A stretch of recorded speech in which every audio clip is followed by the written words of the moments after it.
નમસ્કાર વિદ્યાર્થી મિત્રો, સ્વાગત છે તમારું મયુર વેકરિયા યુટ્યુબ ચેનલ પર। મિત્રો, આજના વિડીયો લેક્ચરની અંદર આપણે વાત કરીશું યુનિટ નંબર 3 રતન ટાટા।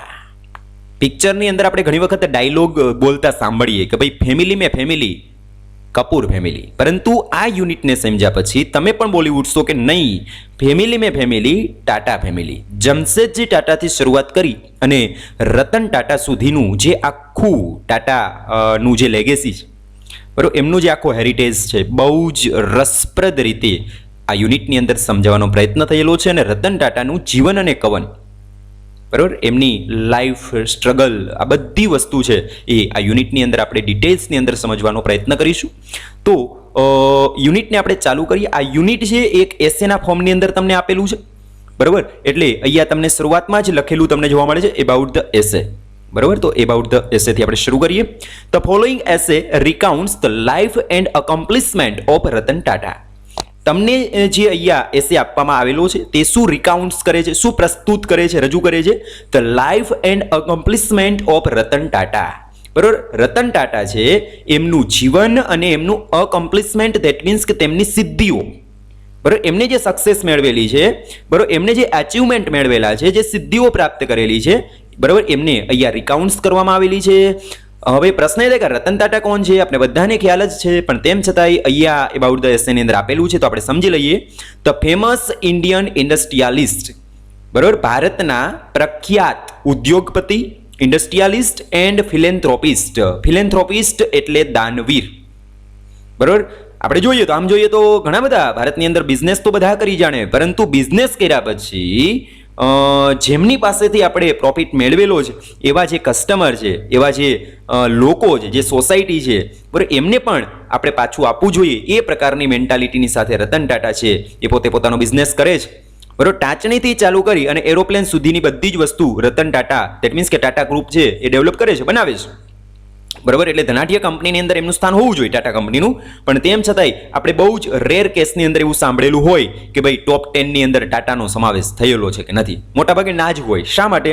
કારણ એનું એ છે કે એ જે પ્રોફિટ મેળવે છે એમનું મોટા ભાગનું એ પોતે દાન કરે છે, ડોનેટ કરે છે, બરાબર। આપણે યુનિટમાં જેમ આગળ વધીશું એટલે ઘણી બધી એવી સંસ્થાઓ છે કે જેમની સાથે રતન ટાટા પર્સનલી જોડાયેલા હોય, બરાબર। તો રતન ટાટા એ છે ધ ફેમસ ઇન્ડિયન ઇન્ડસ્ટ્રીયાલિસ્ટ, ભારતના પ્રખ્યાત ઉદ્યોગપતિ એન્ડ ફિલેન્થ્રોપિસ્ટ અને એક દાનવીર, who was chairman of the multinational conglomerate company Tata group. અને સાથે સાથે તો કે હુ વોઝ અ ચેરમેન, તેઓ ચેરમેન હતા, બરાબર, તેઓ ચેરમેન હતા of the multinational conglomerate company Tata group, બહુરાષ્ટ્રીય સંગઠિત કંપની કે જેનું નામ છે ટાટા ગ્રુપ, તેમના એક સમયના તેઓ ચેરમેન હતા, બરાબર। અહીંયા એક શબ્દ આવે છે કોંગ્લોમરેટ, કોંગ્લોમરેટ ધેટ મીન્સ કે સંગઠિત, બરાબર। ગ્રુપ ઓફ કંપની પણ તમે કહી શકો, કારણ કે ટાટા કોઈ એક વસ્તુની સાથે નથી જોડાયેલી, ટાટા સોલ્ટ પણ આવે છે, બરાબર। અને એ સિવાય એરોપ્લેન સુધીની બધી જ વસ્તુ તમને ટાટા કંપનીની જોવા મળે છે, ધેટ મીન્સ કે કોંગ્લોમરેટ કંપની કહી શકાય, એક કરતાં વધારે સમુદાયની અંદર અથવા તો ડિવિઝનની અંદર ડિવાઈડ થયેલી કંપની છે, બરાબર। તો ફરીથી ફટાફટ જોઈ લઈએ। The following essay recounts the life and accomplishment of Ratan Tata, the famous Indian industrialist and philanthropist who was chairman of the multinational conglomerate company Tata Group. બરાબર, નીચે આપવામાં આવેલું જે એસે છે એ રતન ટાટા છે એમનું જીવન અને એમની સિદ્ધિઓને પ્રસ્તુત કરે છે। રતન ટાટા ભારતના પ્રખ્યાત ઉદ્યોગપતિ અને દાનવીર છે।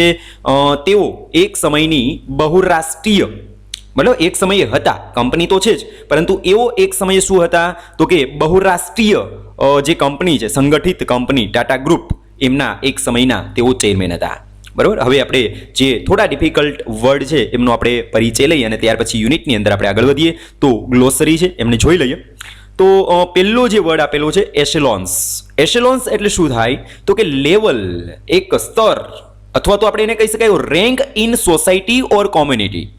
સમાજની અંદર અથવા તો કોમ્યુનિટીની અંદર વ્યક્તિનું સ્થાન શું છે, એમનો રેન્ક શું છે, બરાબર। એટલે સમાજનું સ્તર આપણે એ અર્થની અંદર પણ લઈ શકીએ, અથવા તો સ્તર માત્ર એટલું પણ લઈ શકીએ, એટલે એસેલોન્સ તરીકે ઓળખી શકાય। ત્યાર પછી છે લવડેડ। લવડેડ એટલે પ્રાઇઝડ કરવું, ધેટ મીન્સ કે બિરદાવું, પ્રાઇઝડ ધેટ મીન્સ બિરદાવું, વખાણવું। રાવેઝિંગ, રાવેઝિંગ એટલે સ્પ્રેડિંગ ડિસ્ટ્રક્શન, વિનાશ નોતરવો, બરાબર, ફેલાવવો, સ્પ્રેડ કરવો, ડિસ્ટ્રક્શન કરવું એટલે વિનાશ, બરાબર, સ્પ્રેડ કરવું એટલે ફેલાવવું, વિનાશ ફેલાવવું, બરાબર। ત્યાર પછી છે ઇન્ડિજિનસ. ઇન્ડિજિનસ એટલે produced in once on country. કોઈ પણ દેશમાં બનાવેલી જે અથવા તો ઉત્પાદિત થયેલી જે વસ્તુ છે એને આપણે ઇન્ડિજિનસ કહી શકાય, જેને આપણે શું કહેવાય, સ્વદેશી. ફોર એન એક્ઝામ્પલ, ભારતની અંદર બધી જ વસ્તુ, કોઈક પ્રોડક્ટ છે કે જેમના બધા જ સ્પેર પાર્ટ છે એ માત્ર ભારતના જ ઉપયોગમાં લેવામાં આવેલા હોય, કોઈક સેટેલાઇટ હોય, બરાબર, તો આપણે એમને ઇન્ડિજિનસ સેટેલાઇટ કહી શકાય. કાર બનાવેલી હોય, બધા જ સ્પેર પાર્ટ હોય, બરાબર, કોઈ અસેમ્બલ કરીને બહારની કંપની, વિદેશની કંપની પાસેથી નહીં, પરંતુ એ બધા જ સ્પેર પાર્ટ હોય એ ભારતની અંદર બનાવેલા હોય, તો આપણે એમને ઇન્ડિજિનસ કાર કહી શકાય. દેટ મીન્સ કે સ્વદેશી કાર, કે જેમની અંદરના બધા જ જે સ્પેર પાર્ટ છે, એન્જિનથી ચાલુ કરીને બધી જ વસ્તુ ભારતની પોતાની બનાવટની હોય, તો એમના માટે ઇન્ડિજિનસ, દેટ મીન્સ કે સ્વદેશી. ત્યાર પછીનો જે વર્ડ છે કમેન્ડેડ, દેટ મીન્સ કે પ્રાઇઝડ, વખાણવું, બરાબર. અહીંયા જો લોડેડ એટલે પણ પ્રાઇઝડ આપેલું છે, કમેન્ડેડ દેટ મીન્સ પ્રાઇઝડ આપેલું છે. દેટ મીન્સ શું થાય, બંનેનો અર્થ શું થાય, બિરદાવવું અથવા તો વખાણવું. ફોર રનર દેટ મીન્સ કે લીડર, બરાબર. અગ્રીમ એવું પણ આપણે કહી શકાય, દેટ મીન્સ ફોર રનર, કોઈ પણ ક્ષેત્રની અંદર આગળ રહેનારો વ્યક્તિ. ત્યાર પછી હાઇપ એટલે શું થાય, exaggeration of the good qualities of something, બરાબર. કોઈ પણ વસ્તુની વધારે પડતી માત્રામાં, બરાબર, આપણે જેને અતિશયોક્તિ કહેવાય, બરાબર, એને હાઇપ તરીકે ઓળખાવી શકાય. પરંતુ કઈ બાબતે અતિશયોક્તિ, તો કે exaggeration of the good qualities of something, કોઈક વસ્તુ છે ને એમની સારી ગુણવત્તા બાબતે અતિશયોક્તિ, બરાબર. જેમ જેમ તમે તમારા પ્રોફિટની અંદર આગળ જાઓ, તમારી ઇન્કમ વધતી જાય ને, એમ આપણા લાઈફસ્ટાઈલ ને બધું ચેન્જ થતું જાય. પરંતુ અહીંયા હાઇપ કયા અર્થમાં છે ને એવું તમને સમજાવું છું. એટલે રતન ટાટા છે, એમના જીવનની અંદર કોઈ જ બદલાવ નથી આવતું, બરાબર. એવું કોઈ જ વધારે પડતી વસ્તુ કે મને આ પ્રકારની લક્ઝુરિયસ વસ્તુ છે એ મારે જોશે જ નહીં. રતન ટાટા એકદમ સિમ્પલ લિવિંગ, દેટ મીન્સ કે એકદમ સાદું જીવન છે એ પોતે જીવનારા માણસ છે. દેટ મીન્સ કે hype, exaggeration of good qualities of something, કોઈક વસ્તુ છે, બરાબર, એમની કોઈ પણ સારી વસ્તુ છે, પરંતુ એમની ગુણવત્તાની દ્રષ્ટિએ મારે આ જોશે જ, બરાબર, વધારે પડતી માત્રાની અંદર જોશે જ, બરાબર, એના વગર નહીં ચાલે. એને આપણે એક્ઝાજરેશન કહી શકાય, અતિશયોક્તિ કહી શકાય, હાઇપ. ત્યાર પછી જે સ્ટેચર એટલે શું થાય, કદ, મોભો. અહીંયા કયા અર્થમાં છે, ઇમ્પોર્ટન્સ એન્ડ રિસ્પેક્ટેબિલિટી, મહત્વ, બરાબર, આદર, સન્માન, બરાબર, તો એ અર્થની અંદર છે, બરાબર. એટલે સ્ટેચર એટલે ખાસ કરી અને આપણે જેને કહીએ મોભો, કદ, સ્તર, કે આ વ્યક્તિનું કદ કેટલું છે. કદ એટલે શારીરિક દ્રષ્ટિએ નહીં, પરંતુ એના બોલવા માત્રથી, અથવા તો એક ફોન ઉપર, અથવા તો એમના ત્યાં જવા માત્રથી કામ થઈ જતું હોય, તો આપણે એમ કહી શકીએ નહીં, આ વ્યક્તિનું કદ બહુ વધારે છે, બરાબર, એમનો મોભો બહુ સારો છે, તો એ અર્થમાં છે સ્ટેચર. એટ ધ હેલ્મ એટલે સુકાન.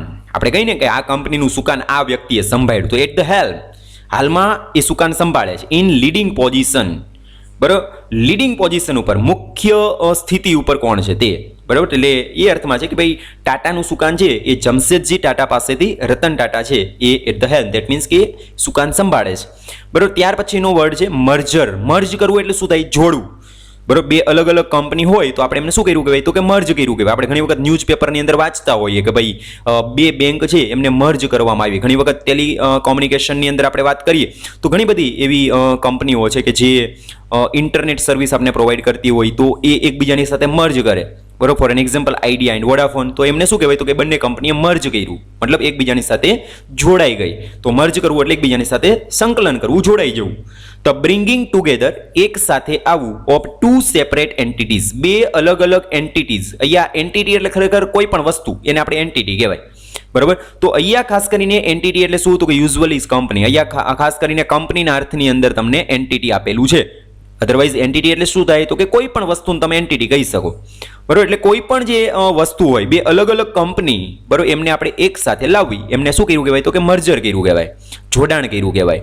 Turn around, to make something specially a company successful and profitable, બરાબર. કોઈ પણ કંપની હોય કે જે બહુ જ નુકસાન કરતી હોય અને તમે સુકાન સંભાળો ને ત્યાર પછી એમને સફળ બનાવો અથવા તો નફો કમાય એ રીતે એ પોઝિશન ઉપર લાવો, તો એમને ટર્ન એરાઉન્ડ કર્યું કહેવાય, બરાબર. તમે for an example Ratan Tata છે, એમણે ટાટા કંપનીનું ટર્ન એરાઉન્ડ કર્યું. દેટ મીન્સ કે રતન ટાટા છે એમણે સુકાન સંભાળ્યા પછી ઘણી બધી એવી કંપની છે, કારણ કે ટાટા છે એ કોઈ એક કંપની નથી, બરાબર છે, એક ગ્રુપ ઓફ કંપની છે, એમની સાથે ઘણી બધી બીજી કંપનીઓ છે એમને ગ્રુપની અંદર છે, બરોબર, સોલ્ટથી ચાલુ કરીને એરોપ્લેન સુધીની, કારણ કે એ કાર મેન્યુફેક્ચરિંગની સાથે પણ જોડાયેલી છે, બરોબર.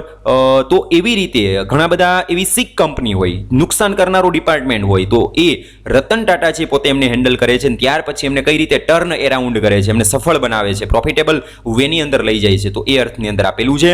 ત્યાર પછી આપેલું છે એમેરિટસ. એમેરિટસ એટલે retired but retaining an honorary title.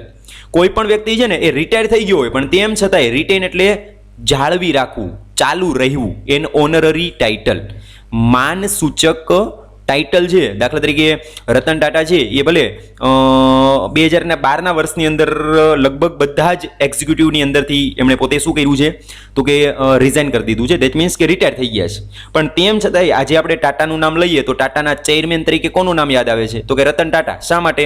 કારણ કે આમ પોતે રિટાયર થઈ ગયા છે, બરોબર છે, પરંતુ તેમ છતાંય એમણે પોતે એમેરિટસ, દેટ મીન્સ કે એમને રિટાયર થઈ ગયા પછી પણ એમનું ચેરમેન પદ માટેનું જે ટાઇટલ છે, જેને આપણે ઓનરરી ટાઇટલ છે, માનવાચક જે એમનું ટાઇટલ મળેલું હોય એ ટાઇટલ તરીકે એમને ચાલુ રાખવા પડે. શા માટે રાખવા પડે? કારણ કે એમના જ નામ ઉપર કંપની છે એ ગ્રોથ કરતી હોય છે, શેર માર્કેટ ઉપર આવતું હોય છે, બરોબર. એટલે એવા વ્યક્તિ જ્યારે રિટાયર થઈ જાય, પોતાના વય મર્યાદાના કારણે હવે કામ ન કરી શકતા હોય, પણ તેમ છતાંય એમનું નામ છે ને કંપનીમાં ચાલુ રાખવું પડે, એમને કહેવાય એમેરિટસ, બરોબર. રિટાયર થઈ ગયેલો વ્યક્તિ હોય એમનું કંપનીની અંદર કોઈ હોદ્દા તરીકે નામ ચાલુ રાખવું, એમેરિટસ કરવું, બરોબર.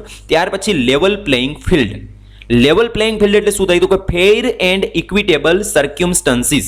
ફેર એટલે યોગ્ય એન્ડ ઇક્વિટેબલ એટલે સમાન, સર્ક્યુમસ્ટન્સ એટલે સંજોગો, યોગ્ય અને સમાન સંજોગો, સો ધેટ, બરોબર, નિર્મિત કરવા કે જેથી કરીને એવરીવન કમ્પ્લીટ વિધાઉટ એની ડિસએડવાન્ટેજ, કે જેથી કરીને કોઈ પણ વ્યક્તિ કમ્પ્લીટ કરી શકે, પૂર્ણ કરી શકે પોતાના કાર્યને, પોતાના ધ્યેયને, વિધાઉટ એની ડિસએડવાન્ટેજ, કોઈ પણ જાતના ગેરફાયદા વગર, બરાબર. તો એમને કહેવાય લેવલ પ્લેઇંગ ફિલ્ડ. ત્યાર પછી છે ફ્લોન્ટ. ફ્લોન્ટ એટલે શું થાય? શો ઓફ, દેખાડો કરવો, એને કહેવાય ફ્લોન્ટ, દેખાડો કરવો.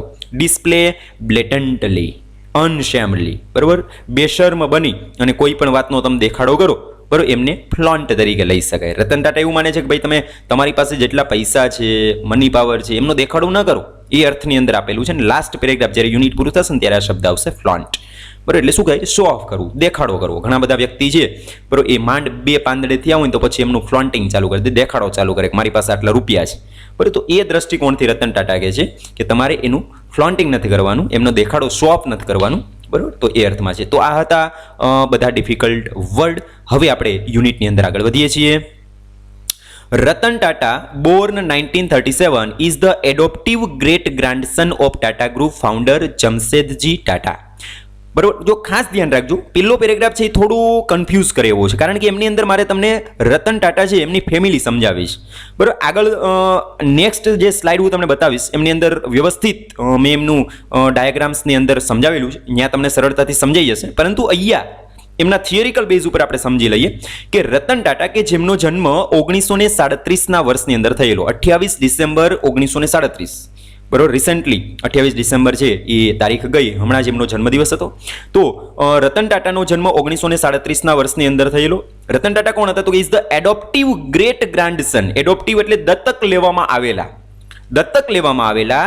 ગ્રેટ ગ્રાન્ડસન એટલે પ્રપૌત્ર. કોના? તો કે ટાટા ગ્રુપ ફાઉન્ડર જમશેદજી ટાટા. ટાટા ગ્રુપના જે આદ્ય સ્થાપક છે જમશેદજી ટાટા, બરોબર, એમના એ દત્તક લેવામાં આવેલા પ્રપૌત્ર હતા. પ્રપૌત્ર કોને કહેવાય? જો ખાસ ધ્યાન રાખો, બરોબર છે. આપણા જે પિતાજી છે, બરોબર છે, એમના આપણે સંતાન છીએ. આપણા દાદા માટે આપણે શું થઈએ તો કે પૌત્ર થઈએ, બરોબર. આપણા જે સંતાનો છે એ આપણા દાદા માટે શું થાય તો કે પ્રપૌત્ર થાય. એટલે ઇંગ્લિશની અંદર પૌત્રને શું કહેવાય? ગ્રાન્ડસન કહેવાય. પ્રપૌત્રને શું કહેવાય તો કે ગ્રેટ ગ્રાન્ડસન કહેવાય. જો આ ખાસ ધ્યાન રાખજો, થોડું ટફ છે પણ બહુ જ વ્યવસ્થિત સમજાવવાનો પ્રયત્ન કરું છું કે ટાટા ગ્રુપના જે ફાઉન્ડર છે જેમનું નામ છે જમશેદજી ટાટા, બરોબર, એમના એ પોતે દત્તક લેવામાં આવેલા પ્રપૌત્ર હતા. હિઝ ફાધર નવલ ટાટા. હવે હિઝ ફાધર દેટ મીન્સ કે રતન ટાટા કે જેમનો ફોટોગ્રાફ્સ તમે જોઈ શકો છો, બરોબર. એટલે રતન ટાટાના પિતાજી કે જેમનું નામ શું છે? નવલ ટાટા.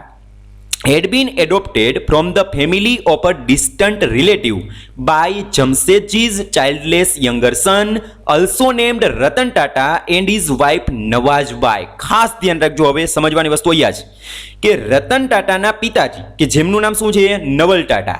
નવલ ટાટા છે એમને had been adopted, એમને દત્તક લેવામાં આવેલા હતા from the family of the distant relative, દૂરના જે સંબંધિત હતા એ પરિવારમાંથી. એ ટાટા ફેમિલી જ હતું, બરોબર, એ દૂરના સંબંધી હતા થોડા ટાટા પરિવારથી, બરોબર. તો એમની પાસેથી નવલ ટાટા છે એમને દત્તક લેવામાં આવે છે. કોના દ્વારા દત્તક લેવામાં આવે છે? તો કે ભાઈ જમશેદજીઝ ચાઇલ્ડલેસ યંગર સન. જમશેદજી જે ટાટા છે, ટાટા ગ્રુપના આદ્ય સ્થાપક જમશેદજી ટાટા, બરોબર, એમનો ચાઇલ્ડલેસ યંગર સન, ધેટ મીન્સ કે નિસંતાન નાનો દીકરો. જમશેદજી ટાટા છે, બરોબર, એમનો નિસંતાન જે નાનો દીકરો હતો કે જેનું નામ છે રતન ટાટા, બરોબર, અને એમની પત્નીનું નામ શું? તો કે નવાજબાઈ, બરોબર. તો એમના દ્વારા નવલ ટાટા છે ને એમને દત્તક લેવામાં આવે છે. કોની પાસેથી લેવામાં આવે છે? તો કે દૂરના સંબંધી પાસેથી, ડિસ્ટન્ટ રિલેટિવ પાસેથી. હવે પ્રશ્ન એ થાય કે આ રતન ટાટા છે તો એ રતન ટાટા કોણ? તો એ ખાસ ધ્યાન રાખજો, આ રતન ટાટા છે એ તમને અહીંયા ફોટોગ્રાફ્સની અંદર અથવા તો આપણે જેમનો યુનિટ સ્ટડી કરીએ છીએ એ રતન ટાટા નથી, બરોબર છે.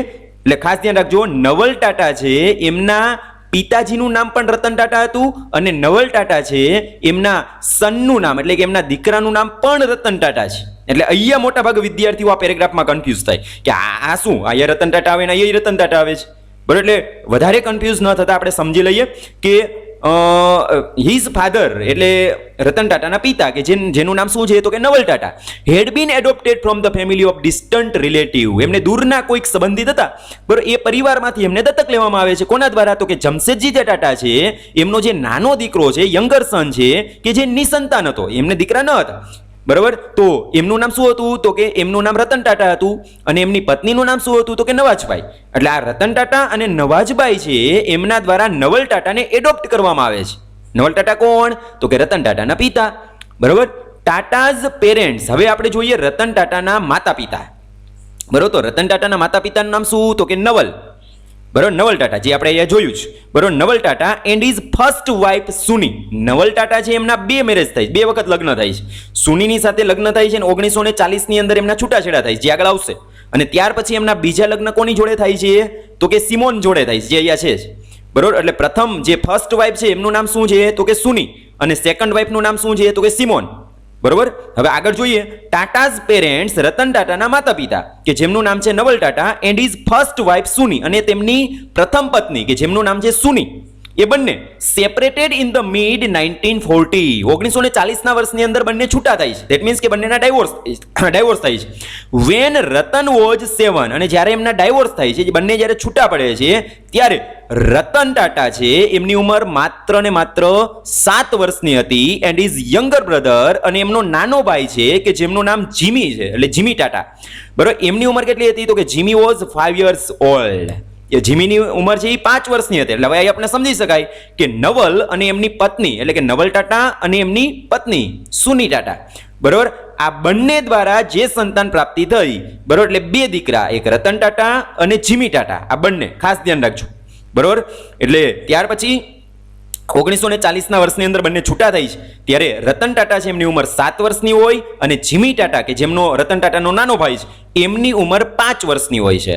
Both he and his brother, બંને રતન ટાટા અને એમનો ભાઈ were raised by their grandmother lady Navajbai, બરોબર. બંનેનો ઉછેર છે એમની દાદીમાં કે જેમનું નામ છે નવાજબાઈ, બરોબર, એમને ત્યાં થાય છે, બરોબર. કારણ કે નવાજબાઈ કોણ? તો કે નવલ ટાટા કે જેમના પિતાજી રતન ટાટા અને નવાજબાઈ, બરોબર. તો આ જે નવાજબાઈ છે એ ખરેખર આ રતન ટાટાને શું થાય? તો કે દાદી થાય, બરોબર. તો એ એમના ઘરે એમનો ઉછેર થાય છે, એમના દ્વારા થાય છે. મેની યર્સ લેટર નવલ ટાટા ટુક અ સેકન્ડ વાઇફ, ઘણા વર્ષો પછી નવલ ટાટા છે કે જે રતન ટાટાના પિતા છે, બરોબર, નવલ ટાટા ટુક અ સેકન્ડ વાઇફ, બીજા લગ્ન કરે છે, બીજી પત્ની ઘરે આવે છે, જેમનું નામ શું છે? તો કે સિમોન. એન્ડ ફાધર્ડ અનોધર સન, અને બીજા સંતાનના પિતા બને છે, બરોબર, જેમનું નામ શું છે? તો કે નોએલ ટાટા. હવે આપને સમજાઈ ગયું કે ભાઈ નવલ ટાટા છે એમના બે લગ્ન થયા, જે ફર્સ્ટ વાઇફ છે નવલ ટાટાની એમનું નામ શું? તો કે સુની, બરોબર. તો સુની દ્વારા જે સંતાનની પ્રાપ્તિ થઈ એ તો કે રતન ટાટા અને જીમી ટાટા, બરોબર. ત્યાર પછી તો કે 1940ના વર્ષની અંદર બંને છૂટા થાય છે અને એમના ઘણા વર્ષો પછી નવલ ટાટા છે એ બીજા લગ્ન કરે છે અને એ બીજા લગ્ન કોની જોડે કરે છે તો કે સિમોન ટાટાની જોડે કરે છે. બરોબર. તો આ સિમોનથી જે સંતાનની પ્રાપ્તિ થઈ એ નોએલ ટાટા. એટલે આમ જુઓ તો નવલ ટાટાના 3 દીકરા, રતન ટાટા, જીમી ટાટા અને નોએલ ટાટા. બરોબર છે. ઓકે, આઈ થિંક મને એવું લાગે છે કે હવે સમજાઈ ગયું હશે ને. કદાચ જો હજી થોડું કન્ફ્યુઝન હોય તો હું સોલ્વ કરવાનો પ્રયત્ન કરું છું. આ સ્લાઇડને તમે જુઓ. બરોબર. જેમાં જમશેદજી ટાટાસ ફેમિલી. બરોબર. તો જમશેદજી ટાટાનો આખો પરિવાર આપેલો છે. બરોબર. એટલે જમશેદજી ટાટા છે એમના દીકરાનું નામ શું? જો આ પરિવાર છે બહુ વિસ્તૃત છે, પરંતુ આપણા યુનિટની અંદર જેટલો ડેટા આપેલો છે ને એટલું જ હું તમને સમજાવું છું. એટલે ખાસ ગંભીરતાથી લેજો. બરોબર. ગૂગલની અંદર તમે જોશો તો એમાં ઘણું બધું તમને આપેલું હશે. ટાટાની ફેમિલી બહુ મોટી છે. અહીંયા તમને યુનિટની અંદર જે પેરેગ્રાફ આપેલો છે, પેરેગ્રાફને મેં વ્યવસ્થિત અહીંયા ડાયાગ્રામ દ્વારા રજૂ કર્યો છે. આટલું જ છે, બીજું કંઈ નથી. બરોબર. એટલે જમશેદજી ટાટાનો જે પરિવાર છે એમાં રતન ટાટા, આ રતન ટાટા એટલે તમને પિક્ચરમાં જોવા મળે છે એ રતન ટાટા નથી, એ તો હવે તમને સમજાઈ ગયું. બરાબર. આ રતન ટાટા કોણ છે તો કે જમશેદજી ટાટાનો નાનો દીકરો છે. બરોબર. અને એમની પત્નીનું નામ શું તો કે નવાજબાઈ. બરોબર. એટલે નવાજબાઈ કોણ છે તો કે આ રતન ટાટા છે એમના પત્ની. બરોબર. હવે એ બંને નિસંતાન હતા, એમને એક પણ દીકરો નથી. એટલે એ શું કરે છે તો કે એમના દૂરના જે સંબંધી છે ને એમની પાસેથી એ દીકરાને પ્રાપ્ત કરે છે, એડોપ્ટ કરે છે, દત્તક લે છે. બરોબર. એનું નામ શું હોય છે તો કે નવલ, એટલે નવલ ટાટા. બરોબર. નવલ ટાટા છે એમના લગ્ન થાય છે એ સુની જોડે થાય છે. એટલે પ્રથમ જે એમની ફર્સ્ટ વાઇફ હોય એમનું નામ શું છે તો કે સુની. બરોબર. જે મેં રેડ કલરની અંદર લખેલું છે. અને સુની દ્વારા જે સંતાનની પ્રાપ્તિ થઈ એ રતન ટાટા કે જે મોટા હોય છે અને જીમી ટાટા કે જે નાનો ભાઈ છે. એટલે બે સંતાનની પ્રાપ્તિ છે બંને. જો મેં યાર રતન ટાટા અને જીમી ટાટાને રેડ કલરમાં ઇન્ડિકેટ કર્યા છે સો ધેટ તમે સરળતાથી સમજી શકો. બરોબર. ત્યાર પછી નવલ ટાટા છે એ 1940ની અંદર સુનીથી સેપરેટ થઈ છે, અલગ થઈ છે અને ઘણા વર્ષો પછી એ સિમોનની જોડે લગ્ન કરે છે. એટલે સિમોન છે એ એમની સેકન્ડ વાઇફ છે અને સિમોનથી જે સંતાનની પ્રાપ્તિ થાય એ છે નોએલ ટાટા. બરોબર. એટલે આ આખું એમનું ફેમિલી છે. બરોબર. તો ફેમિલી બેકગ્રાઉન્ડ પણ આપણે સમજાઈ ગયું. હવે આપણે આગળ વધીએ. Ratan Tata began his schooling in Bombay at the Champion School and the Bishop Cotton School in Simla and finished his secondary education at the Cathedral and John Connon School. Okay, તો હવે આપણે એમનું educational background જોઈ લઈએ. Family background આપણે જોઈ લીધું. Educational બેકગ્રાઉન્ડની અંદર શું છે તો કે Ratan Tata began his schooling, Ratan ટાટાએ પોતાની સ્કૂલિંગ છે બરાબર એ શરૂ કરેલી ઇન બોમ્બે. બોમ્બેની અંદર કઈ સ્કૂલની અંદર તો કે at the Champion School and the Bishop Cotton School. આ બંને સ્કૂલની અંદર એમનું સ્કૂલિંગ પૂરું થયું. કઈ જગ્યા ઉપર તો કે સિમલાની અંદર. And finished his secondary education. તો અને ત્યાર પછી એમનું જે સેકન્ડરી એજ્યુકેશન છે એમને પૂર્ણ કર્યું કઈ જગ્યા ઉપર તો કે at the Cathedral and John Connon School. બરોબર. આ બંને સ્કૂલ આપેલી છે. Cathedral and John Connon School છે બરોબર ત્યાં. બરોબર. એમનું જે સેકન્ડરી એજ્યુકેશન છે એ પૂરું થાય છે. When invited to speak at his alma mater, જ્યારે તેમને પોતાની જ સ્કૂલની અંદર બોલવા માટે આમંત્રિત કરવામાં આવ્યા. અલ્મા મેટર, પ્રશ્ન થાય કે અલ્મા મેટર શું છે? અલ્મા મેટર કોને કહેવાય? કે જે સ્કૂલની અંદર, જે યુનિવર્સિટીની અંદર કે જે કોલેજની અંદર તમે સ્ટડી કરતા હોય જે તે સમયે અને એટલા બધા સફળ બની જાઓ કે તમને એ જ સ્કૂલની અંદર સ્ટડી કરવા માટે અથવા તો લેક્ચર માટે ઇન્વાઇટ કરવામાં આવે ત્યારે તમે એ સ્કૂલ કે કોલેજ કે યુનિવર્સિટીના અલ્મા મેટર કહી શકો. બરોબર. તો અલ્મા મેટર બરાબર. ધેટ મીન્સ કે when invited to speak at his alma mater, જ્યારે તેમને પોતાની જ શાળાની અંદર બોલવા માટેનું આમંત્રણ આપવામાં આવે છે, વિદ્યાર્થીઓને મોટિવેટ કરવા માટેનું આમંત્રણ આપવામાં આવે છે, ત્યારે હી સેડ, ત્યારે તે શું કહે છે પોતાની સ્પીચમાં તો કે one thing I have never recovered from is a fear of public speaking. એક વાત, એક વસ્તુ આઈ હેવ નેવર રિકવર્ડ કે જેનાથી હું કોઈ દિવસ મુક્ત ન થઈ શક્યો ફ્રોમ, કે જેનાથી એ શું હતું તો કે is a fear of public speaking. જાહેરમાં બોલવાનો ડર, પબ્લિક સ્પીકિંગ કરવું બરાબર, એના ડરથી હું કોઈ દિવસ મુક્ત થઈ શક્યો નહીં. The only people speaking publicly in school were those reading out the sermon at the assembly and those participating in debates.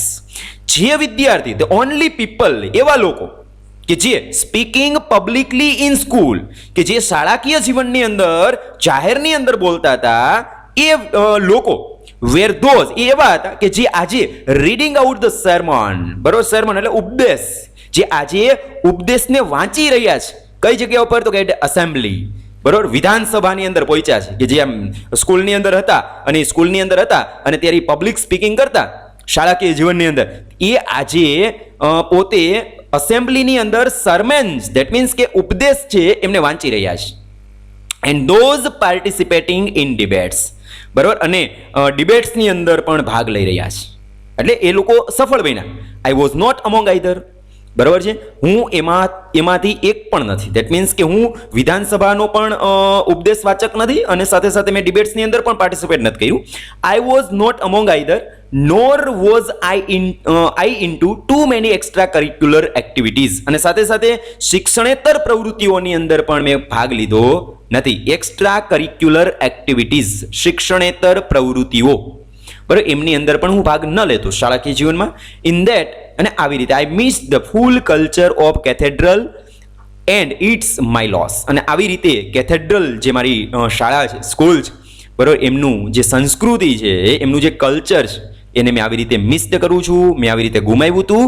And it's my loss, અને એ મારું સૌથી મોટું નુકસાન છે. Cathedral for me was a mix bag. કેથેડ્રલની જો વાત કરું તો એ મારા માટે એક મિક્સ બેગ છે, બરાબર, કારણ કે એમની સાથે રતન ટાટા છે, એમની ખાટી અને મીઠી યાદો જોડાયેલી છે, એટલે મને મિક્સ બેગ છે. આઈ પર્ટિક્યુલરલી રિમેમ્બર અ મેથેમેટિક્સ ટીચર, બરાબર, રતન ટાટા કે છે, અને ખાસ કરીને હું યાદ કરીશ મારા ગણિતના શિક્ષકને, હુ આઈ ફેલ્ડ, જે મને લાગે છે કે જે વોઝ ડિટરમાઇન્ડ, એ ડિટરમાઇન્ડ હતા, કૃત નિશ્ચયી હતા. કઈ બાબત? તો કે that I never complete school, કે હું કોઈ દિવસ શાળાને પૂર્ણ કરતો નથી. એ ઓલમોસ્ટ સક્સીડેડ, અને એ સાચા પણ હતા, બરાબર. રતન ટાટા એ એવું માનતા હતા કે રતન ટાટા છે એ સ્કૂલને પૂરી કરતો નથી, બરાબર, અધૂરી સ્કૂલ છે, અને ત્યાંથી એ પોતે જતા રહે છે, આ છે તે છે, આવી કમ્પ્લેન કરતા, ફરિયાદ કરતા, અને ખરેખર સાચા પણ હતા. He completed his BS in architecture with structural engineering from Cornell University in 1962. 1962ના વર્ષની અંદર કોર્નેલ યુનિવર્સિટીમાંથી રતન ટાટા છે એમણે પોતે બીએસની જે ડિગ્રી છે, આર્કિટેક્ચર એન્જિનિયરિંગ બનવા માટેની બીએસની જે ડિગ્રી છે, બરાબર, ખાસ કરીને કયા ફિલ્ડની અંદર આર્કિટેક્ટ, તો કે સ્ટ્રક્ચરલ એન્જિનિયરિંગ માટેની, એ એમણે 1962ના વર્ષની અંદર કોર્નેલ યુનિવર્સિટીની અંદરથી પ્રાપ્ત કરેલી. એન્ડ લેટર, અને ત્યાર પછીના વર્ષની અંદર ધ એડવાન્સ્ડ મેનેજમેન્ટ પ્રોગ્રામ, બરાબર, ત્યાર પછીના વર્ષની અંદર એડવાન્સ્ડ મેનેજમેન્ટ પ્રોગ્રામ છે એ from Harvard Business School in 1975. 1975ના વર્ષની અંદર હાર્વર્ડ બિઝનેસ સ્કૂલની અંદરથી એડવાન્સ મેનેજમેન્ટ પ્રોગ્રામ પણ પ્રાપ્ત, એનો જે કોર્સ છે કમ્પ્લીટ કર્યો. Tata is a member of the alpha sigma fee fraternity. Ratan Tata છે એ મેમ્બર છે કયા ફિલ્ડના, અથવા તો કયા સંસ્થાના? તો કે the alpha sigma fee fraternity, અમેરિકાની એક સંસ્થા છે, બરાબર, જે ગ્રીક લેટરથી બધું બનેલું છે, આલ્ફા સિગ્મા ફી. હવે આ ફી શબ્દ છે ને એ શું છે? જો એ સંસ્થાના નામની અંદર ગ્રીક લેટરનું શું ઇમ્પોર્ટન્સ છે, અહીંયા મેં નીચે ફી શબ્દનું મિનિંગ શું થાય, તો કે એમની પાછળનું એક એમનું રહસ્ય છે, બરાબર, કે philosophy is the guide to life. Philosophy is the guide to life, આ ફી શબ્દનો અર્થ થાય. દેટ મીન્સ કે ફિલોસોફી બતાવે છે, philosophy is the guide to life, બરાબર. તો અહીંયા આ જે સંસ્થા છે, તમને પ્રશ્ન થાય કે આ ફી શબ્દ શું હશે, એટલા માટે હું તમને સમજાવું છું, બરાબર. ફ્રેટર્નિટી એટલે ભાઈચારો, બરાબર છે, બ્રધરહુડ પણ કહી શકાય, ફ્રેટર્નિટી, બરાબર. તો એ સંસ્થાના પણ મેમ્બર છે. Once back in India after his under graduate studies, જ્યારે પોતે અંડર ગ્રેજ્યુએટ સ્ટડીઝ છે એમને પૂર્ણ કરે છે અને ત્યાર પછી ભારતમાં પાછા ફરે છે, ત્યારે હી જોઈન્ડ ટેલ્કો, ટુડે ટાટા મોટર્સ. ત્યારે એ તરત જ ભારત પાછા આવી અને ટેલ્કો કંપનીને જોઈન્ટ કરે છે, કારણ કે એ સમયની અંદર ટેલ્કો કંપની છે, હાલની જે ટાટા મોટર્સ કંપની છે, બરાબર, એ સમયની અંદર ટેલ્કો તરીકે ઓળખાતી. એવો પ્રશ્ન થાય કે ટેલ્કો છે એમનું પૂરું નામ શું થાય? TELCO, બરાબર. તો ટેલ્કો કંપની છે એમનું ફૂલ ફોર્મ આપેલું છે Tata Engineering and Locomotive company.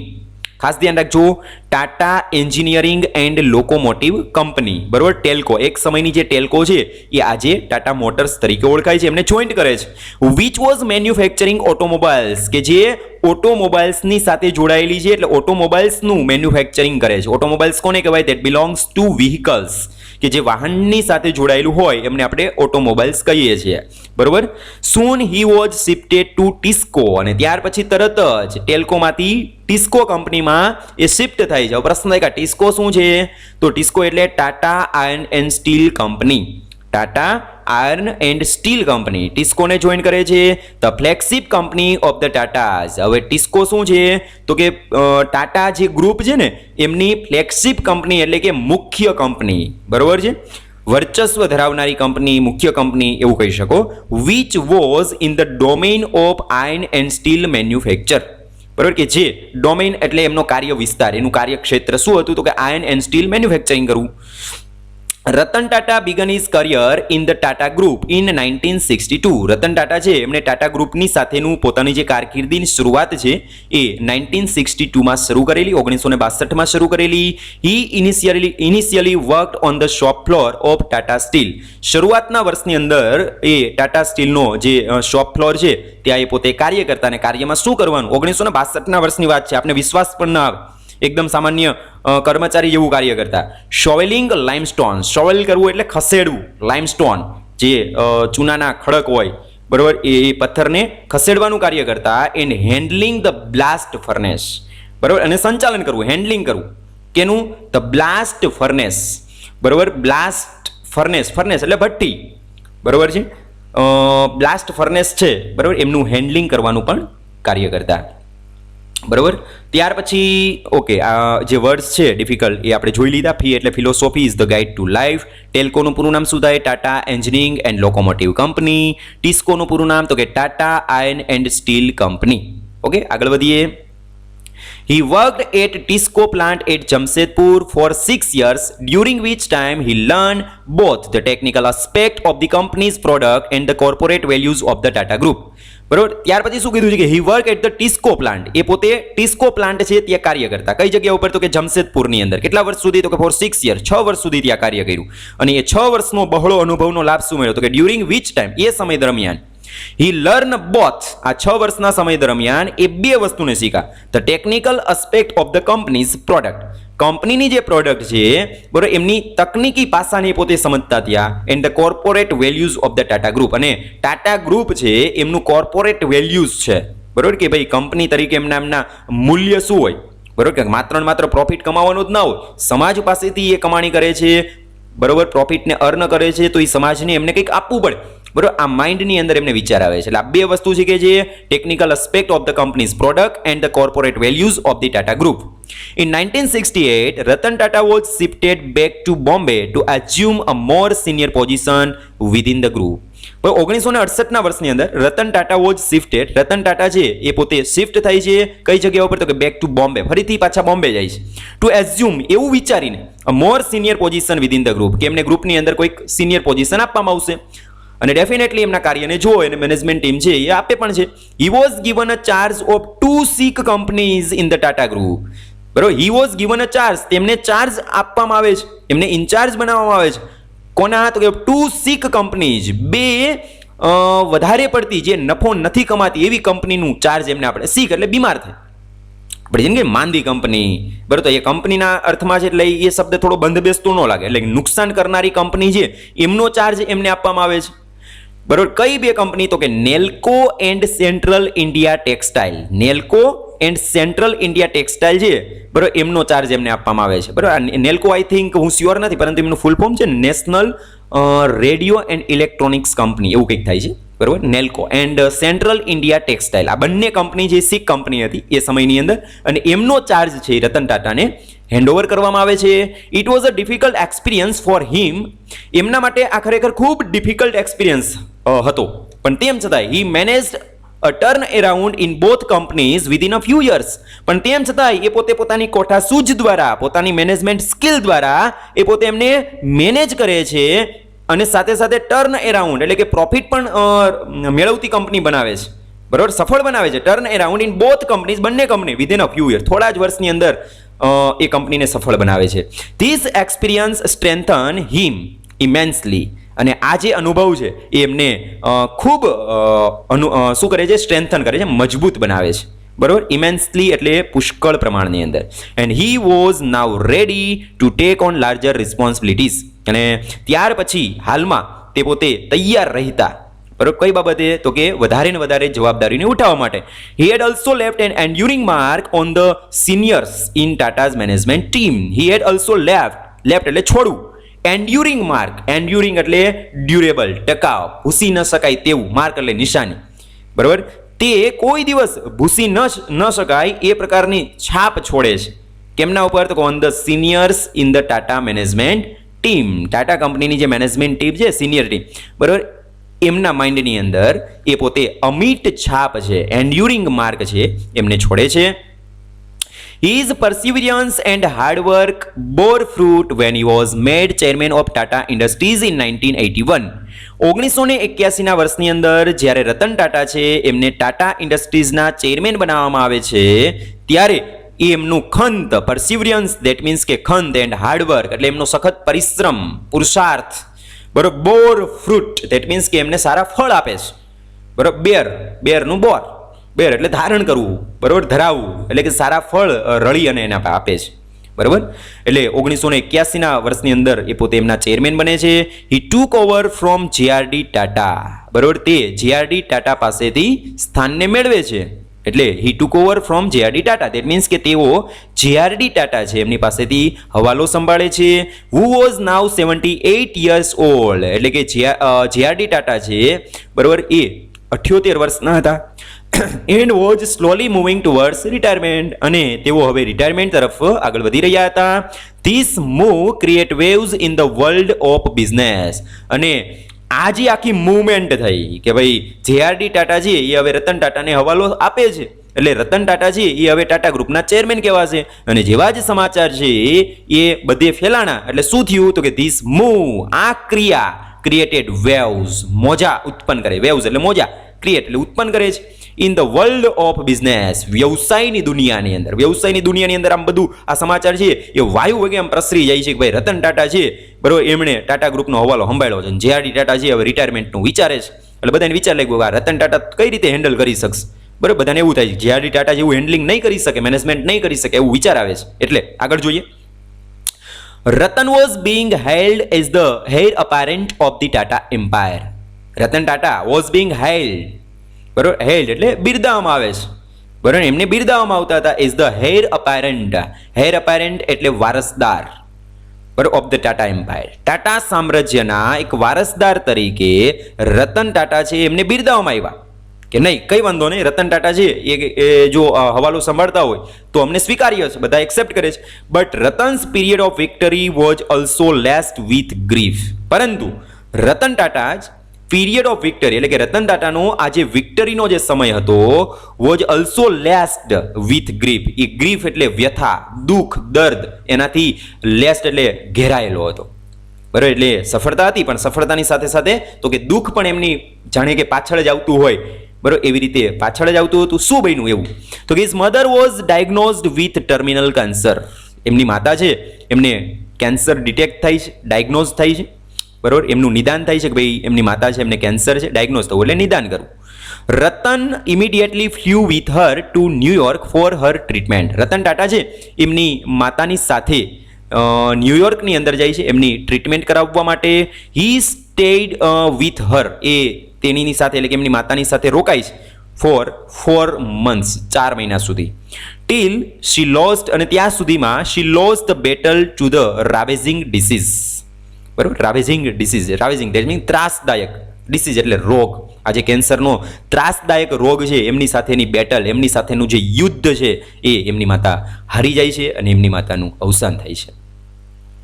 During this period, Ratan had plenty of time to think and to examine avenues for the Tata Group to branch into. અને આ સમય દરમિયાન Ratan had plenty of time, પુષ્કળ પ્રમાણની અંદર એમને સમય મળ્યો કે કઈ બાબતે ટુ થિંક વિચારવાનો, એન્ડ ટુ એક્ઝામિન અને તપાસ કરવાનો, કઈ બાબતની તપાસ કરવી, કઈ બાબતે વિચારવાનું. Avenues for the Tata group to branch into, કે ભાઈ ટાટા ગ્રુપનું જે એવેન્યુઝ છે, જે રસ્તો છે, બરોબર, રાજમાર્ગ છે, એને આપણે શું કરવાનો છે તો કે હવે આપણે બ્રાન્ચની અંદર ટાટા ગ્રુપ છે એમને હવે અલગ અલગ બ્રાન્ચની અંદર આપણે રૂપાંતરિત કરીએ. The once dominant and monopolist group was now facing stiff competition in all spheres of business. બરાબર, શું કીધું છે? ધ વન્સ એક વખતની ડોમિનન્ટ, ડોમિનન્ટ એટલે વર્ચસ્વ ધરાવનારી. એમ નામ કેવું ને ભાઈ ટાટા એટલે તો કે કાંઈ ઘટે નહીં, આમ નામ ટાટા શબ્દ આવે એટલે બધાને ખબર જ હોય ટાટા કંપની, બરોબર. તો એક સમયની વર્ચસ્વ ધરાવનારી company, dominant company and monopolist group, બરોબર, ઇજારો જેનો એક સમય હતો, બરોબર, કે ભાઈ ટાટાનો વિકલ્પ કોઈ લઈ જ ના શકે, બરોબર. તો એક સમયની વર્ચસ્વ ધરાવનારી અને ઇજારો ભોગવનારી કંપની વોઝ નાવ ફેસિંગ એટલે સામનો કરવો, આજે સામનો કરી રહી હતી સ્ટીપ કોમ્પિટિશન, તીવ્ર હરીફાઈનો in all sphere of business, વ્યવસાયના બધા જ તબક્કાની અંદર, ઓલ સ્ફિયર એટલે તબક્કા, વ્યવસાયના બધા જ તબક્કે એક સમયની વર્ચસ્વ ભોગવનારી અને ઇજારો ભોગવનારી જે કંપની છે એ આજના સમયની અંદર ખૂબ તીવ્ર હરીફાઈ છે, સ્ટીફ કોમ્પિટિશન જેમનો સામનો કરી રહી છે. Ratan sense the consumer revolution. Ratan ટાટાને ભાન થયું કે આપણે શું કરવું જોઈએ, કન્ઝ્યુમર રિવોલ્યુશન. આ જો સ્ટીફ કોમ્પિટિશનનો તમારે સામનો કરવો હોય તો આજે તમારી પાસે એકમાત્ર વિકલ્પ છે, કન્ઝ્યુમર રિવોલ્યુશન. ગ્રાહક માટે ક્રાંતિ કરો, ગ્રાહકનું કંઈક વિચારો, કન્ઝ્યુમર રિવોલ્યુશન, ગ્રાહકની ક્રાંતિ કરો. His task was two convert the Tata group into highly competitive and diversified group of companies. His task was, તેમનું કાર્ય હતું, શું કાર્ય હતું? Two convert the Tata group, કે ટાટા ગ્રુપને આપણે કન્વર્ટ કરવાનું છે. કેમાં? તો k into highly competitive and diversified group of companies. Highly competitive, ખૂબ બધી સ્પર્ધાત્મક અને સાથે સાથે વૈવિધ્યસભર, ડાયવર્સિફાઈડ ગ્રુપ, વૈવિધ્યસભર જૂથ ધરાવનારી કંપનીની અંદર આપણે વિભાજિત કરવાનું છે, રૂપાંતરિત કરવાનું છે. He thought out a process, તેમણે એક પ્રક્રિયાનો વિચાર કર્યો. Thought out a process, A process કઈ હતી? તો કે calling it the 1983 Tata strategic plan. અને એનું નામ શું હતું? તો કે ટાટા સ્ટ્રેટેજિક પ્લાન, ટાટાની વ્યૂહરચનાની યોજના. બરાબર, વ્યૂહરચના કોને કહેવાય? આપણે સરસ રીતે પ્લાનિંગ કરીને કાર્ય કરીને એને શું કહેવાય? સ્ટ્રેટેજી, વ્યૂહરચના. બરાબર, તો ટાટા સ્ટ્રેટેજિક પ્લાન 1983 આવું એમને નામ આપ્યું. This was the turning point in the Tatas heritage of more than 100 years. બરાબર, આ ટાટા કંપનીના 100 વર્ષના ઇતિહાસની અંદરનો એક ટર્નિંગ પોઈન્ટ હતો, એક વળાંક હતો. A group that had stuck to generic business without diversification. અને ટાટા ગ્રુપ છે ધેટ હેડ સ્ટક એટલે ચોંટી ગયું. કઈ બાબતે ચોંટી રહ્યું? ટુ જેનરિક બિઝનેસ, સામાન્ય વ્યવસાયની અંદર, વિધાઉટ ડાયવર્સિફિકેશન, કોઈ જ જાતના વૈવિધ્યસભર પ્રવૃત્તિ, મતલબ ડાયવર્સિફાઈડ થયા વગર, દેટ મીન્સ કે વિભાજન કર્યા વગર. આજે તમે જુઓ તો ઘણી બધી કંપનીનું વિભાજન થઈ ગયું છે, બરાબર. ત્યારે ટાટા ગ્રુપ છે એમણે પોતાનું વિભાજન ન કર્યું, પરંતુ જેનરિક બિઝનેસની અંદર પોતે ટકી રહ્યા. With JRD Tata support, JRD ટાટાના નેતૃત્વના, એના સપોર્ટથી, એમના ટેકાથી, Ratan diversified into contemporary industries like telecommunication, software and biotechnology etcetera. બરાબર, જેઆરડી ટાટાના સપોર્ટથી રતન ટાટા છે એમણે શું કર્યું? તો કે ડાયવર્સિફાઈડ કર્યું, વિભાજન કર્યું, અલગ ન થયા. બરાબર, સેપરેટ નથી કર્યું કે ભાઈ આ તારું આ મારું, એમ નહીં. કંપનીની અંદર યુનિટી, પરંતુ એમના અલગ અલગ ડાયવર્સિફાઈડ વિભાગ કર્યા. બરાબર, કન્ટેમ્પરરી, ધેટ મીન્સ કઈ રીતે? તો કે એમના સમકાલીન, એ સમયની અંદર જેમની વધારે માંગ હોય તો એ રીતે એમને ઇન્ડસ્ટ્રીઝની અંદર રૂપાંતરણ કર્યું, ડાયવર્સિફાઈડ કર્યું. જેવી રીતે ટેલિકોમ્યુનિકેશન એટલે Tata telecommunication, Tata software, Tata biotechnology, તો આવી રીતે એમનું ડાયવર્સિફાઈડ કર્યું. At the same time, he created an intense culture of competitiveness within the Tata Group. અને એ જ સમયે he created, તેમણે શું ક્રિએટ કર્યું? તો કે intense culture of competitiveness, intense culture of competitiveness, that means કે તીવ્ર હરીફાઈવાળું આમ વાતાવરણ ઊભું કર્યું within the Tata group, Tata ગ્રુપની અંદર. Slowly the laidback attitude of the employees and management change. અને ધીમે ધીમે જે કર્મચારીઓ અને મેનેજમેન્ટ વચ્ચેનું જે વલણ હતું, બરાબર, એમને બદલાવ્યું, કાર્ય કરવાની આખી રીત બદલાઈ નાખી. In 1991 JRD Tata step down as Tata industries chairman.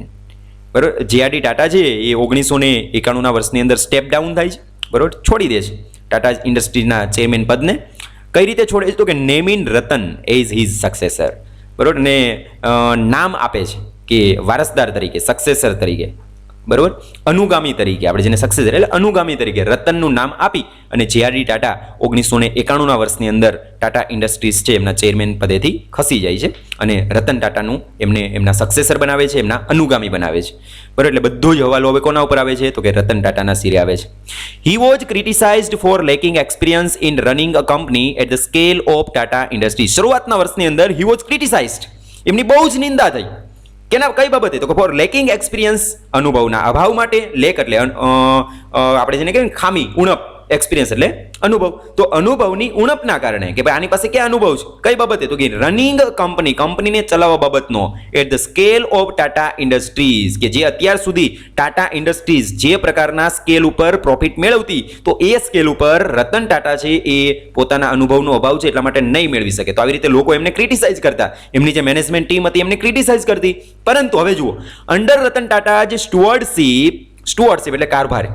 Ratan ટાટાના નેતૃત્વની અંદર, એમના કારોબારની અંદર Tata Tea acquired Tetley. Tata Tea છે એમને ટેટલી કંપનીને પોતે અક્વાયર્ડ કરે છે, એટલે કે પ્રાપ્ત કરે છે, મેળવી લે છે, પોતાના ભેળવે છે. Tata Motors acquired Jaguar Land Rover. બરાબર, ટાટા મોટર છે કે જે ઓટોમોબાઈલની સાથે જોડાયેલી ટાટાની કંપની છે, ટાટા મોટર્સ, બરાબર, અક્વાયર્ડ એ કોને ખરીદી લે છે? તો કે જેગવાર લેન્ડ રોવરને ખરીદે છે. And Tata steel acquired chorus, અને ટાટા સ્ટીલ છે બરાબર એ કોરસ કંપનીને ખરીદી લે છે. All of which turn Tata from a largely India-centric company into a global business. અને આ બધી કંપનીઓ તમે જુઓ, ટાટા ટી છે એમણે ટેટલી કંપનીને ખરીદે છે, ટાટા મોટર્સ છે એ જેગવાર લેન્ડ રોવરને ખરીદે છે, એન્ડ ટાટા સ્ટીલ છે એ કોરસ કંપનીને ખરીદે છે. ઓલ ઓફ વિચ, અને આ બધું ટર્ન ટાટા કંપનીને રૂપાંતરિત કરે છે, ટર્ન કરે છે, ફેરવે છે from a largely India centric company into, એટલે કે મોટા ભાગે આપણે ટાટા કંપની શું કહેતા? તો કે ભારત કેન્દ્રીય કંપની કહેતા, ભારતમાં જ આ તો ધંધો કરે છે, ભારતની બહાર તો જતી નથી. તો એમાંથી એટલે કે ઇન્ડિયા સેન્ટ્રિક કંપનીમાંથી એમને કેમાં રૂપાંતરિત કરે છે? ગ્લોબલ બિઝનેસની અંદર, એટલે વૈશ્વિક વ્યાપારની અંદર રૂપાંતરિત કરે છે. With 65% of their revenues coming from abroad. અને ત્યાર પછી આ જે એમનું સાહસ હતું ને, ત્યાર પછી 65% એમનું જે રેવન્યુ, કુલ એમનું રેવન્યુમાંથી 65%નું રેવન્યુ અબ્રોડ એટલે કે વિદેશમાંથી એમને પ્રાપ્ત થતું. He also push the development of the Tata Indica and Tata nano. અને સાથે સાથે રતન ટાટા છે એમણે કયા ફિલ્ડના વિકાસની અંદર એમને પુશિંગ કર્યું? તો કે ટાટા ઇન્ડિકા અને ટાટા નેનો જે કાર છે બરોબર, કે જે ઇન્ડિજનસ કાર છે એમના ડેવલપિંગની અંદર પોતે ફોકસ કરે છે. Ratan Tata's chairmanship was widely accepted by the business community and within the Tata Group. અને ત્યાર પછી રતન ટાટાની જે ચેરમેનશિપ છે, એમનું નેતૃત્વ છે, was widely accepted, સમગ્ર જગ્યાઓ પર એમને સ્વીકૃત કરવામાં આવે છે by the business community દ્વારા, અને સાથે સાથે ટાટા ગ્રુપ દ્વારા પણ. Their faith was not misplaced as Ratan began to take the Tata Group to undreamed of heights. Their faith was not misplaced, પણ તેમ છતાંય તેઓનો વિશ્વાસ છે એ તૂટ્યો નહીં. રતન ટાટા છે એ ટાટા ગ્રુપનો વિશ્વાસ તૂટવા નથી દેતા. કઈ રીતે? તો કે the Ratan began to take the Tata group to undreamed of heights. બરોબર, જ્યાં કોઈ સ્વપ્નમાં વિચાર ન કરી શકે એ કદ સુધી એ પોતે ટાટા ગ્રુપને પહોંચાડે છે, પણ તેમ છતાંય એ પોતાના ફેઇથને, પોતાના જે વિશ્વાસ છે એમને પોતે મિસપ્લેસ્ડ કરતા નથી, બરોબર, ગુમાવતા નથી. With innovation and customer value as the keywords. કારણ કે એમના માટે તો ઇનોવેશન, બરોબર, નવીન્ય, કે ભાઈ કસ્ટમરને કંઈક નવું આપો, કંઈક ઇનોવેશન આઈડિયાની સાથે કંઈક વસ્તુ આપો, એન્ડ કસ્ટમર વેલ્યુ, બરોબર, ગ્રાહકને સંતોષ થાય, ગ્રાહકના જે મૂલ્યો છે ટકાવી રાખો. કઈ રીતે? તો કે ધ કીવર્ડ્સ, બરોબર, એ આપણા મુખ્ય સૂત્ર હોવા જોઈએ કે નહીં આપણે કંઈક ઇનોવેશન અને સાથે સાથે કસ્ટમર વેલ્યુ, બરોબર, અમને એ પોતે કીવર્ડ બનાવી લે છે, મુખ્ય શબ્દ, કે નહીં આના ઉપર જ આપણે કાર્ય કરવાનું છે. અને એ રીતે એમને કાર્ય કરીને બતાવ્યું. He was instrumental in creating, instrumental એટલે મુખ્ય સોર્સ, કોઈ પણ કાર્ય કરવા માટેનું મુખ્ય ઓજાર, સાધન, બરોબર, અથવા તો વ્યક્તિ, એને ઇન્સ્ટ્રુમેન્ટલ કહેવાય. જો વ્યક્તિ બાબતે હોય તો એ. He was instrumental in creating the first totally indigenous Indian cars, Sierra, Estate and Indica. બરાબર, શું કહે છે? તો કે he was instrumental, તેઓ આગલી હરોળના વ્યક્તિ હતા, ઇન્સ્ટ્રુમેન્ટલ હતા, in creating the first totally indigenous Indian car. સંપૂર્ણ ભારતીય બનાવટની કાર છે એમને બનાવવા માટે. માત્ર એક જ નહીં, એવા 3 મોડેલ બનાવ્યા છે, બરાબર, સિયેરા, એસ્ટેટ અને ઇન્ડિકા, કે જે સૌથી પહેલી વખત આમ કહી શકાય ને કે first totally indigenous Indian car છે, કે જેમાં બધા ટાચણીથી ચાલુ કરીને જે બી એમના સ્પેર પાર્ટ આવતા હોય, બરોબર, નાનામાં નાના બોલથી ચાલુ કરીને બધા સ્પેર પાર્ટ છે એ આપણે પ્રાઉડ થાય કે બધા ભારતના છે. એટલા માટે એ ફર્સ્ટ ઇન્ડિજિનસ એટલે કે સ્વદેશી કાર કહી શકાય. The Tata Group was also a forerunner in the emerging software field through Ratan's pet project, the Tata Consultancy Service. Tata group છે એ માત્ર આટલા જ ફિલ્ડની અંદર આગળ નહીં કે ભાઈ અહીંયા તમને આપેલું છે કે ભાઈ ઓટોમોબાઈલ્સનું ઉદાહરણ આપેલું છે તો માત્ર ઓટોમોબાઈલ્સમાં જ આગળ છે એવું નથી. તો Tata group was also a forerunner, કઈ બાબતે અગ્રીમ છે, કઈ બાબતે લીડર છે? તો કે in the emerging software field. Emerging એટલે ઉભરતી સોફ્ટવેર ફિલ્ડની અંદર પણ એ પોતે આગળ પડતા છે. થ્રુ રતન્સ પેટ પ્રોજેક્ટ, રતન ટાટાનો સૌથી પ્રિય પ્રોજેક્ટ, રતન ટાટાને ખૂબ ગમતો પ્રોજેક્ટ, પેટ પ્રોજેક્ટ જેને આપણે કહી શકાય, ધ ટાટા કન્સલ્ટન્સી સર્વિસ. બરાબર, તો એમાં પણ આગળ છે. બોથ ધીઝ વેન્ચર એટલે કે ઓટોમોબાઈલ્સ અને ટાટા કન્સલ્ટન્સી સર્વિસ, આ બંને જે એમના વેન્ચર, સાહસો છે, put the Tatas in the top echelons in the Indian and international economy. ભારતીય અને આંતરરાષ્ટ્રીય અર્થવ્યવસ્થાની અંદર એમનું જે સ્તર છે એમને ટોપ લેવલ સુધી લઈ જાય છે. આપણે એશેલોન્સ છે એમને ગ્લોસરીમાં પહેલા જ વર્ડ તરીકે આપણે સમજ્યા હતા, બરાબર. The existing business were improved, અને હાલનો જે ટાટાનો વ્યવસાય હતો, વેપાર હતો, એમાં સુધારો થયો. They bounce back into market, તે માર્કેટની અંદર પાછા ફર્યા, બરોબર. કઈ બાબતે? તો કે માર્કેટ લીડરશિપ પોઝિશન, બરોબર. તે માર્કેટ લીડરશિપ પોઝિશનની અંદર નેતૃત્વના સ્તર ઉપર પાછા ફરે છે in spite of intense competition, તીવ્ર હરીફાઈ હોવા છતાં. Ratan's radical change in the group's philosophy was questions by the senior management team. Ratan's radical change, Ratan ટાટાનું આજે ધરમૂળની અંદરનું જે પરિવર્તન છે, રેડિકલ ચેન્જ છે, આમૂલ પરિવર્તન છે. કઈ બાબતે? તો કે in the group's philosophy, Tata ગ્રુપની જે ફિલોસોફીની અંદર રતન ટાટાએ જે આમૂલ પરિવર્તન કર્યું, બરોબર, was question by the senior management team, બરોબર. એ ટાટા ગ્રુપની જે સિનિયર મેનેજમેન્ટ ટીમ છે ને, એમને પણ એમના ઉપર પ્રશ્ન ઉઠાવ્યા હતા કે નહીં ટાટા, તમે આ બરોબર નથી કરી રહ્યા. પણ તેમ છતાં ઇવેન્ચ્યુઅલી, એટલે કે ધીમે ધીમે, these very change were commended and લાઉડેડ.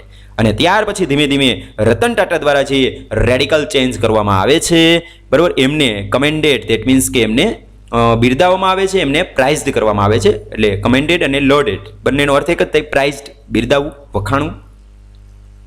રતન્સ tenure at the helm was fraught with problems. Tenure એટલે અવધિ, સમયગાળો, કાર્યકાળ. રતન ટાટાનો જે કાર્યકાળ હતો એટ ધ હેલ્મ, સુકાન તરીકેનો, બરોબર, એક સુકાની તરીકેનો એનો જે કાર્યકાળ છે, વોઝ ફ્રોટ, ફ્રોટ એટલે ભરેલો હતો, ફૂલ ઓફ વિથ પ્રોબ્લેમ, સમસ્યાઓથી ભરેલો હતો. The union problem in Tata's Pune plant in 1990 turn ugly and threaten to tarnish the reputation of the Tata empire which was built over a century. હવે એક ઉદાહરણ આપેલું છે કે કઈ રીતે પ્રોબ્લેમ્સથી ભરેલો હતો એમનો સમયગાળો. The union problem in Tata's Pune plant, બરોબર, ટાટા કંપનીનો જે પુણેની અંદર જે પ્લાન્ટ છે એમની અંદર યુનિયન પ્રોબ્લેમ ચાલુ થયા, બરોબર, કર્મચારીઓના, મેનેજમેન્ટના. 1990ના વર્ષની વાત છે.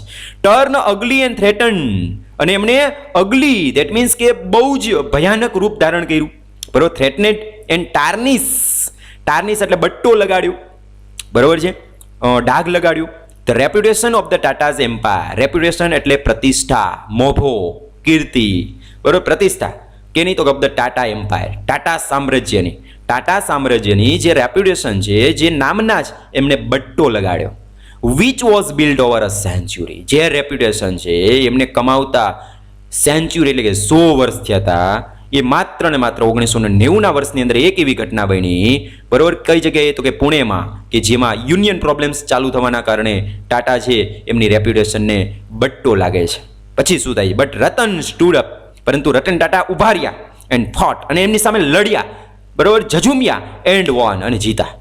ઓવર ધ યર્સ, અને ત્યાર પછીના વર્ષોની અંદર Ratan Tata won many such tough situation, અને આવી તો ઘણી બધી જે ટફ સિચ્યુએશન છે એમને હેન્ડલ કરી and carried on the legacy of his predecessor capably. અને ત્યાર પછી કેરીડ ઓન એટલે જાળવી રાખી, ધ લેગેસી એટલે વારસાને, મિલકતને, ઓફ હિઝ પ્રીડિસેસર, ધેટ મીન્સ કે પોતાના પૂર્વગામી પાસેથી પ્રાપ્ત કરેલી, પોતાના વડીલો પાસેથી પ્રાપ્ત કરેલી જે લેગેસી છે, જે વારસો છે, જે પ્રોપર્ટીઝ છે, એને કેપેબલી એટલે કે કેપેબલ બનીને, સમર્થ બની અને ટકાવી રાખી અને જાળવી રાખી. ઓન જાન્યુઆરી 31, 2007, એટલે 31 જાન્યુઆરી 2007માં, under the chairmanship of Ratan ટાટાના નેતૃત્વ નીચે Tata Sons successfully acquired Corus group and Anglo Dutch steel and aluminium producer, બરાબર. આ 3 કંપની છે એમને મર્જ કરે છે, બરાબર છે. અને આ જે મર્જર થયું ને એ દુનિયાનું સૌથી મોટું 5મા નંબરનું મર્જર હતું. ખાસ ધ્યાન રાખજો, આપણા માટે, ભારત માટે ગર્વની વાત છે, બરાબર. 3 કંપનીનું મર્જર થાય છે. ટાટા કંપની પોતે મર્જર કરે છે, ટાટા કંપનીની માલિકીમાં આવે છે 3 કંપનીઓ, બરાબર. એટલે 2007નું વર્ષ, 31 જાન્યુઆરી 2007ના વર્ષની અંદર રતન ટાટાના ચેરમેનશીપની અંડરમાં ટાટા સન્સ છે, બરાબર. ટાટા સન્સ એ પોતે, ટાટા સન્સ એક જે આખો ડિપાર્ટમેન્ટ છે એ પોતે સક્સેસફુલી એક્વાયર્ડ, સફળતાપૂર્વક ખરીદી લે છે, અક્વાયર્ડ કરે છે, પ્રાપ્ત કરે છે કોરસ ગ્રુપ, અંગ્લો ડચ સ્ટીલ અને એલ્યુમિનિયમ પ્રોડ્યુસર, આ 3 કંપનીને એક સાથે જોડે છે. The merger created the 5th largest steel producing entity in the world. અને આ મર્જર દ્વારા, આ સંયોજન દ્વારા જે ક્રિએટ થઈ છે કંપની, જે બને છે એ the 5th largest steel producing entity, બરોબર, 5મા નંબરની સૌથી મોટી સ્ટીલ પ્રોડ્યુસિંગ એટલે કે સ્ટીલ પૂરું પાડનારી એન્ટિટી એટલે કે કંપની બને છે સમગ્ર વિશ્વની અંદર. બરોબર, નોટ ઓનલી ઇન ઇન્ડિયા, માત્ર ભારતમાં નહીં. ઓન 26 માર્ચ 2008, હવે ત્યાર પછી 26 માર્ચ 2008માં Tata Motors bought Jaguar and Land Rover, the two iconic British brand from Ford Motors company. 2008 26 માર્ચ 2008નો જે વર્ષ છે, બરાબર, એ દિવસે ટાટા મોટર છે એ પોતે જેગવાર એન્ડ લેન્ડ રોવરને ખરીદી લે છે. અને આ બંને જે બ્રિટિશ બ્રાન્ડ છે આપણે બધાને ખબર છે. અને આખી જે સ્ટોરી છે એ બહુ જ રસપ્રદ છે. ક્યારેક યુટ્યુબની અંદર સર્ચ કરજો કઈ રીતે એની આખી પ્રોસેસ છે, બરાબર, કે અપમાનનો બદલો છે રતન ટાટા કઈ રીતે આપે છે. બરાબર, રતન ટાટા છે એ પોતાનું મોડેલ લઈને ત્યાં જાય છે. બરાબર, હું અત્યારે આપણી પાસે સમય નથી અને જે એમનું ઇન્સલ્ટ છે એ ફોર્ડ કંપની કરે છે. અને ત્યાર પછી રતન ટાટા ભારતમાં આવે છે. બરાબર, બહુ જ જોરદાર રીતે વિવેક બિંદ્રાજી છે એમના વિડીયોની અંદર તમે બહુ જ સરસ રીતે એમનું કેસ સ્ટડી આપેલી છે. ક્યારેક જોજો એમને પણ, એટલે તમને સમજાશે કઈ રીતે અપમાનનો બદલો આપે છે. એટલે 26 માર્ચ 2008ના વર્ષની અંદર ટાટા મોટર્સ છે એ જેગવાર અને લેન્ડ રોવર્સ છે એ બ્રિટિશ બ્રાન્ડને પોતે ખરીદે છે. બરોબર, કોની પાસેથી? તો કે ફોર્ડ મોટર કંપની પાસેથી. This gave him credibility in the passenger vehicle segment. બરોબર, પેસેન્જર વ્હીકલ જે સેગમેન્ટ છે, જે વિભાગ છે, એમની અંદર એમને ખૂબ બધી પ્રતિષ્ઠા મળે છે, ક્રેડિબિલિટી મળે છે. Ratan Tata's dream was to manufacture a car costing just ₹1 lakh. Ratan ટાટાનું સ્વપ્ન હતું શું? તો કે મેન્યુફેક્ચર અ કાર, એવી કારને ઉત્પાદિત કરીએ કે જેમની કિંમત કોસ્ટિંગ એમનું શું હોય તો કે જસ્ટ ₹1 લાખ. આપણે જેને કહીએ ને લાખેણી કાર, નેનો કાર. બરોબર, તો રતન ટાટાનું સ્વપ્ન છે કે આપણે ₹1 લાખ કાર છે એ લોકોને આપીએ કે પોતાના બજેટની અંદર એક સામાન્ય પરિવાર પણ ખરીદી કરી શકે. તો એમણે નેનો કાર બનાવી. હી રિયલાઇઝડ હિઝ ડ્રીમ, તેમણે પોતાના આ સ્વપ્નને સાકાર કર્યું બાય લોન્ચ કરીને the Tata nano car. Tata nano કારને લોન્ચ કરીને કઈ જગ્યાએ? તો કે ઇન ધ ન્યૂ દિલ્હીની અંદર કઈ જગ્યા પર? તો કે ઓટો એક્સપો ઓન 10th જાન્યુઆરી 2008. 10 જાન્યુઆરી 2008ના વર્ષની અંદર નવી દિલ્હીમાં ઓટો એક્સપોની અંદર ટાટા નેનો કારને લોન્ચ કરી અને રતન ટાટા છે એમણે પોતાના સ્વપ્નને સાકાર કર્યું. કયું સ્વપ્ન? તો કે લોકોને આપણે 1 લાખની અંદર કાર આપવી છે, બરોબર, એ સ્વપ્નને. Ratan lives a simple life without the hype that would normally go with a person of his stature.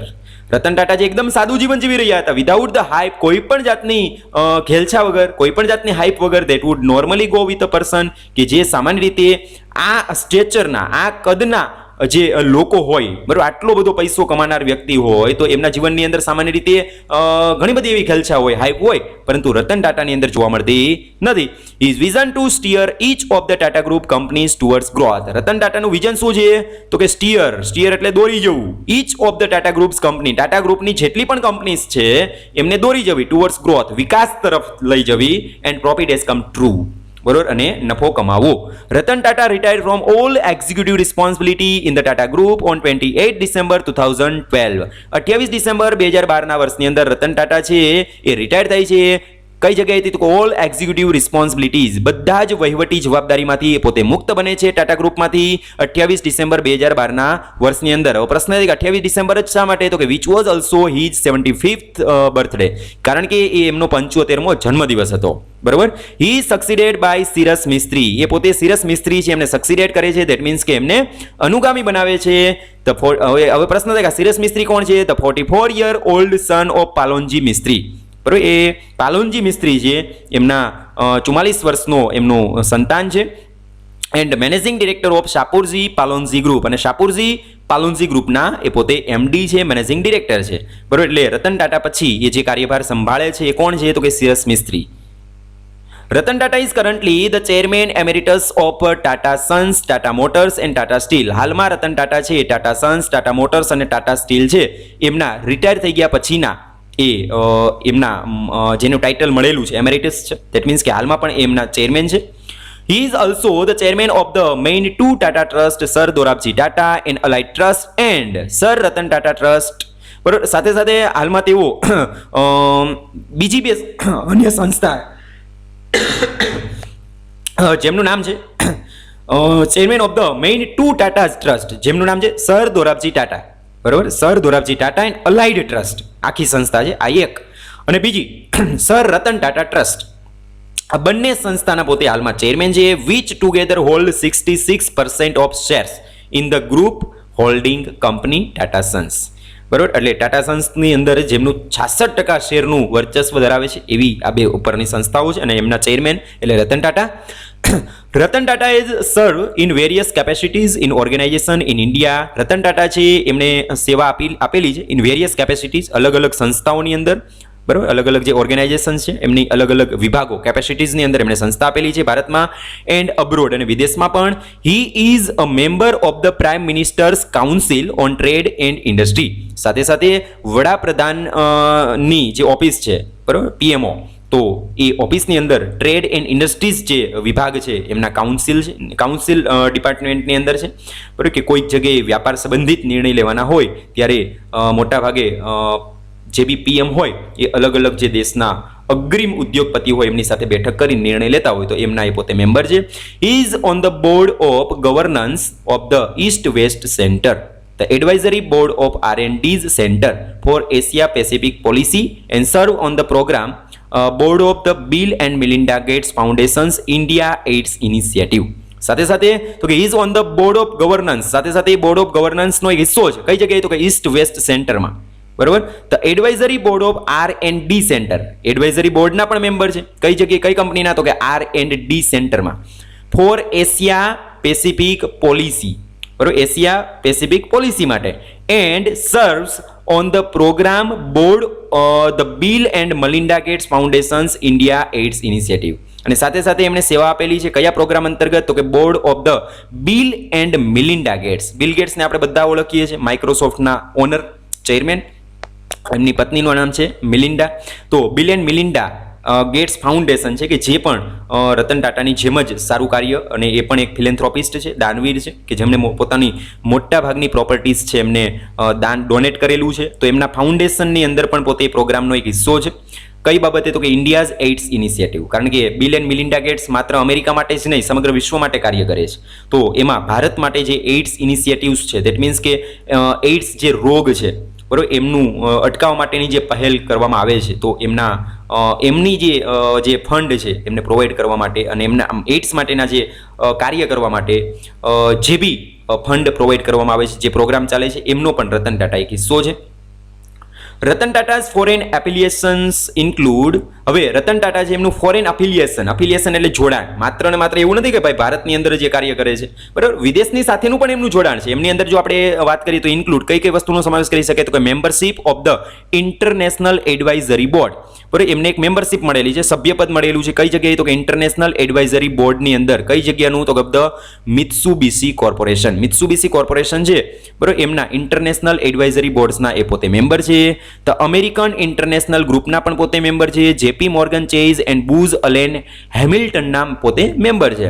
He is also a member of the board of trustee of the R&D corporation. સાથે સાથે બીજું કોઈનું સભ્યપદ ધરાવે છે તો કે board of trustee એટલે કે બોર્ડ ઓફ ડિરેક્ટરની અંદર છે, R&D કોર્પોરેશનના બોર્ડ ઓફ ડિરેક્ટરના પણ એક મેમ્બર છે. ત્યાર પછી તો કે university of southern California and Cornell university, આ બંને જે યુનિવર્સિટી છે એમના પણ પોતે સભ્ય છે. He also serve as a board member on South Africa's international investment council. He also serve, તેમણે સેવા આપેલી છે, બરાબર, એ સેવા આપે છે એઝ અ બોર્ડ મેમ્બર તરીકે, બરાબર, આપણે જેને બોર્ડ ઓફ ડિરેક્ટર કહીએ, બોર્ડ મેમ્બર પણ કહી શકાય. કઈ જગ્યાએ તો South Africa's international investment council, IIC, South Africa's international investment council એમના પણ પોતે મેમ્બર છે. And is a member of the Asia Pacific advisory committee, બરાબર, એશિયા પેસિફિક એડવાઇઝરી કમિટી છે એમના પણ મેમ્બર છે. કેના માટે તો for the New York stock exchange, બરાબર, સ્ટોક એક્સચેન્જ છે એમના માટેની જે એડવાઇસ છે એમના માટેના સભ્ય છે. હી રિસીવ્ડ ધ પદ્મભૂષણ ઇન 2000ના વર્ષની અંદર ભારત સરકાર દ્વારા એમને પદ્મભૂષણ આપવામાં આવે છે. એન્ડ પદ્મ વિભૂષણ ઇન 2008 અને 2008ના વર્ષની અંદર પદ્મ વિભૂષણ અવોર્ડ આપવામાં આવે છે. And lifetime achievement award awarded by Rockefeller foundation in 2012. 2012ના વર્ષની અંદર રોકફેલર ફાઉન્ડેશન દ્વારા એમને લાઈફ ટાઈમ અચીવમેન્ટ એવોર્ડ આપવામાં આવે છે. બરાબર, રોકફેલર કોણ છે તો કે એક શૂટર હતા, બરાબર, જે ઓલિમ્પિકની અંદર રમત રમાતી હોય, બરાબર, એમના એક શૂટર હતા જેમનો પણ એક બહુ જ વ્યવસ્થિત એક આખો ઇતિહાસ છે, બરાબર. એટલે એમના નામનું જે ફાઉન્ડેશન છે એમના દ્વારા એમને લાઈફ ટાઈમ અચીવમેન્ટ એવોર્ડ છે એમને આપવામાં આવે છે 2012ના વર્ષની અંદર. ઇન 2009 2009ના વર્ષની અંદર Tata was knighted as a knight commander of the order of the British empire. KBE સંસ્થા છે. જો KBE નું પૂરું ફોર્મ અહીંથી ચાલુ થાય છે. Knight commander of the order of the British Empire. BE એટલે બ્રિટિશ એમ્પાયર, બરોબર. આ કે છે, બરોબર, અહીંથી આપણે ચાલુ કરીએ તો knight commander of the order of the British Empire, બરોબર. હવે આ જે KBE નામની સંસ્થા છે, બરોબર, એમને રતન ટાટાને નાઇટનો ખિતાબ આપ્યો, બરોબર છે. હવે નાઇટનો જેને ખિતાબ મળે આપણે બધાને ખબર છે એમના નામની આગળ એ સર લગાવી શકે. સર રતન ટાટા, સર સચિન તેંડુલકર, બરાબર. તો આવી રીતે આપણે જેમના નામની આગળ સર હોય તો આપણે સમજી લેવાનું કે ભાઈ એમને નાઇટનો ખિતાબ છે, બરાબર, એ બ્રિટિશ ગવર્મેન્ટ દ્વારા આપવામાં આવેલો છે. દેટ મીન્સ કે KBE, knight commander of the order of the British Empire, બરાબર. Although Tata said he had no personal icons today. જોકે રતન ટાટા તો એવું કહે છે કે એમને કોઈ જ પર્સનલ આઇકોન નથી આજના દિવસ સુધી. A personal credo that he persistently returned to was the need for a level playing field. Personal credo, વ્યક્તિગત જે એમનું મંતવ્ય છે, ક્રેડો છે, એમની જે બિલીફ છે, that he is persistently, બરાબર, કે તે સતત રિટર્ન પરત આપવું જોઈએ, ટુ વોચ, કે જેમને કોને આપવું જોઈએ, the need for a level playing field, કે જેમને જરૂરિયાત છે ને એને આપણે આપવું જોઈએ, કે જેથી કરીને કે એ પોતે ફોર લેવલ પ્લેઇંગ ફિલ્ડ, જે આપણે ગ્લોસરીમાં જોયું તેનો મતલબ શું થાય તો કે દરેકે દરેક વ્યક્તિને એક સમાન છે એ આપણે તક મળી રહેવી જોઈએ, કે જેથી કરીને એને પણ પોતાના ગ્રોથની અંદર કોઈ ડિસએડવાન્ટેજ ન થાય, ગેરલાભ ન થાય, બરાબર. એટલે વિકસવા માટેની પોતાની જાતને શાઇનિંગ કરવા માટેની એક સમાન તક, જેને આપણે લેવલ પ્લેઇંગ ફિલ્ડ કહી શકાય, બરાબર છે, એ અર્થની અંદર છે. My dream India is wear every Indian has N equal opportunity two shine on merit. Ratan Tata કહે છે કે મારું સ્વપ્નનું ભારત શું, મારું સ્વપ્નનું ભારત કેવું હોય તો કે ઇઝ વેર, કે જ્યાં every Indian has N equal opportunity, કે દરેક ભારતીયને એક સમાન તક મળે, કેના માટે, ટુ શાઇન, ચમકવા માટે, વિકાસ કરવા માટે, ઓન મેરિટ, પોતાના મેરિટના આધારે, પોતાના ગુણના આધારે. In a country like hours, આપણા જેવા દેશની અંદર, એટલે કે ભારત જેવા દેશની અંદર, યુ હેવ ટુ ટ્રાય, તમારે પ્રયત્ન કરવાનો છે, ટુ લીવ, જીવવાનો, એન્ડ લીડ, અને દોરવવાનો, બાય એક્ઝામ્પલ, ઉદાહરણ દ્વારા, not flaunt your wealth and prominence, તમારી સંપત્તિને ફ્લોન્ટ કરીને, એટલે કે દેખાડો કરીને નહીં, પોતાની પ્રોમિનન્સ, પોતાની જે વગ હોય, બરોબર, એમને બતાવીને નહીં, બરાબર. રતન ટાટા પોતાનું આવું મંતવ્ય આપે છે છેલ્લે.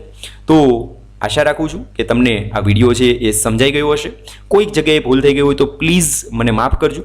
ઉચ્ચારણના દ્રષ્ટિકોણથી કોઈ ભૂલ થઈ ગઈ હોય, બરાબર, અથવા તો કોઈક બીજી જગ્યાએ કશું બીજું બોલાઈ ગયું હોય તો પ્લીઝ મને માફ કરજો, બરાબર. વિડીયોનો એમ માત્ર અને માત્ર વિદ્યાર્થીઓ છે એમને આ સમયની અંદર આપણે એક સાચું નોલેજ આપી શકીએ, બરાબર. તો એ એક દ્રષ્ટિકોણથી મેં આ વિડીયો બનાવેલો છે. તો જો તમને આ વિડીયો ગમ્યો હોય તો પ્લીઝ લાઇક કરજો, શેર કરજો, કમેન્ટ કરજો અને સબસ્ક્રાઇબ કરજો મયુર વેકરિયા ચેનલને. ફરીથી મળીશું નવા ટોપિકની સાથે. Till then, good bye.